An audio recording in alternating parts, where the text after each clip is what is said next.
Alexandra Eala shares the advice she got from a Grand Slam finalist ahead of the Australian Open. Alexandra Eala will head to the Australian Open full of hope. Indiana, what will be her first main draw match at the Melbourne event.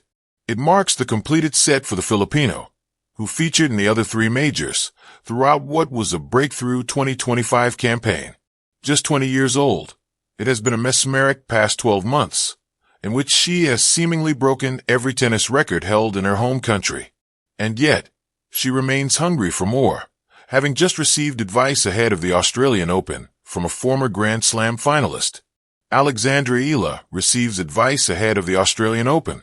Speaking to the press in Melbourne, she spoke about everything from the one-point slam to her Filipino fan base.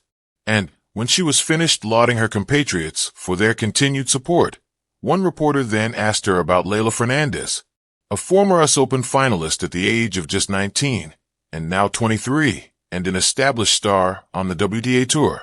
The Canadian will surely have plenty of crucial advice to bestow upon a player like Alexandra Eala.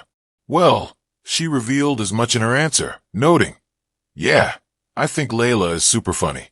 The advice she gave when I played was to win the last point, laughing. But I was able to ask her about some of her experiences on tour. I'm so thankful to have had those moments, because not everybody gets to talk up close with their idols. I hope I can embody some of what she was able to do and her success, yeah." Eala admitted she'd been surprised by her fans in Australia already, and that's even before the first Grand Slam of the year gets underway. Alexandra Eala's Australian Open dilemma. For 99% of the players who have qualified for the Australian Open, making it into the second week would mark a dream come true. However, Eala finds herself in the unique and unenviable position where, if she did accomplish that feat, it might be tinged with an element of sadness. After all, such is the scheduling for January. The second week of the Australian Open marked the only time where the WTA could fit in their new 125-level event in the Philippines. Eala, as a proud representative of her nation, was naturally delighted at the announcement of this new event in Manila.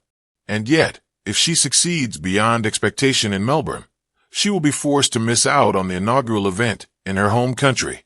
Some may see this as a win-win for Eala, but it does represent an odd dilemma which few players will have ever experienced before.